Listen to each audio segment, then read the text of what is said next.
That's okay, where we're going. So as he walks away, he is a little bit wide behind. It might be again because we're asking him to go slower than he's usual, and he's not usually on a lead either. He's bringing that right hind more immediately under the body than left hind, so he's walking on 3 to 4 tracks at times. As he comes back, he's definitely bemused by the lead situation. He's changed sides, and you can just see there's a little bit of a inward flick with his front feet and then places them outwards, and he's landing very slightly lateral to medial on his front feet. You may or may not be able to see that on the video. So let's go once more in walk. Bertie says, I'm really not sure I need to walk. I want to cuddle. Okay. So this happens sometimes. We just need to keep the owner moving. He's got nice tail action. He looks slightly lower on his left hip than his right hip as he's walking away.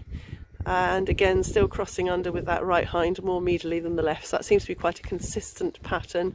Moving a little bit straighter now. Second time, he looks like he's actually putting his back legs more closely together again now. So, and I was about to say he's got the hang of it. And we're back into bouncing. Okay, let's go a little bit quicker. So if you move fast enough for him to sort of trot alongside, but nothing too exciting. Okay, so he's pacing a little bit. You need to go a little bit quicker, Rosie. That's it. So we're into trot now.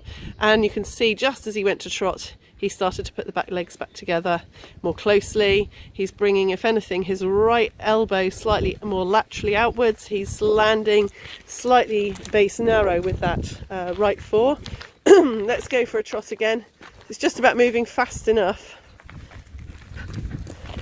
He says that's exciting. Okay. Definitely slightly low on his left hip. Okay, coming much more base narrow behind now in trot, which is more normal for a collie. Again, slightly wider with the right fore. He's also turning in on that left forepaw more than he is on the right fore.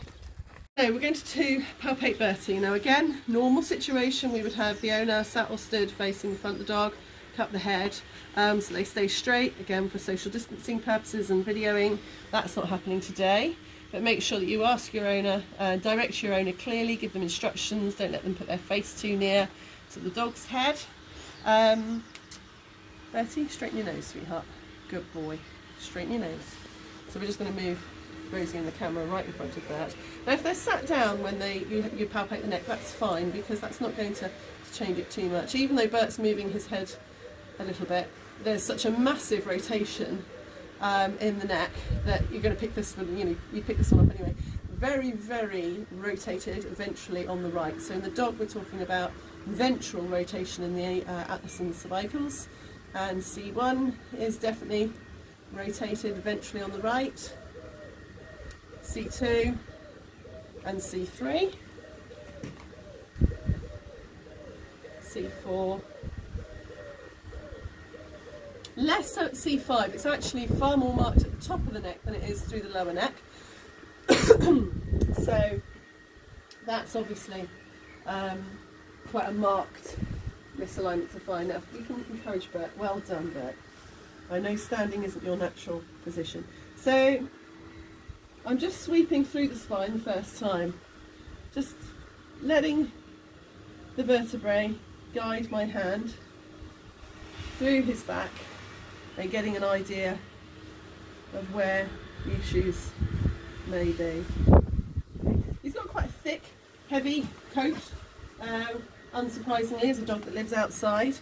So it's important not to press in actually too hard, and to get through the coat, actually just allow the vertebrae underneath the coat to take your hand down. I can feel from where his shoulder blades are, the first few thoracic vertebrae that we can palpate, so T3, 4, 5, are quite markedly coming to the left. Okay.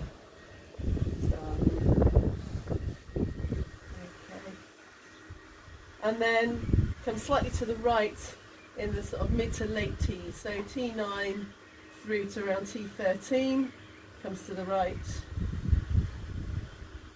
L1, 2, 3, 4 come to the left again, and then he feels pretty good through 5 and 6. Now, if you'll stand long enough, well done, Bert. I know, this is a whole new experience for you, isn't it, my darling? Just going to repalpate through from this side. So Yes, the first few thoracics we can pick up are most definitely markedly to the left side. Then we come to the right through the later thoracics, 9 to 13, and then the first lumbar vertebrae, 1 to 4, comes slightly to the left. Again, it's more marked around the shoulders than it is around the lower back. That would again fit with this, come back Bertram, fit with the pattern of lameness. Oh dear, you're dying now. Lameness that he's had in his left fore. Okay, again, normally you would ask the owner to gently get the dog into a standing position, and you kind of got a leg everywhere, Bert. So you can see I'm moving one back leg at a time, and I'm supporting the other back leg while I do that. I'm still on a slight curve again, Bert.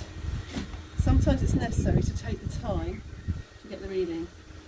Now, despite the fact that when he was moving he appeared to actually move with the left hip slightly lower, in actual fact that rotation reading I got for a split second before he moved was actually rotated down ventrally on the right side of the pelvis. Just straighten his nose, ask him to just look at me a minute. I'm not getting a huge amount of tilt. I think we have more rotation. The tilt is very slightly on the right as well. Okay, so we're bribing him at the moment with food, which means we're now going to get some wiggly, yes. Good boy. Come on, good lad.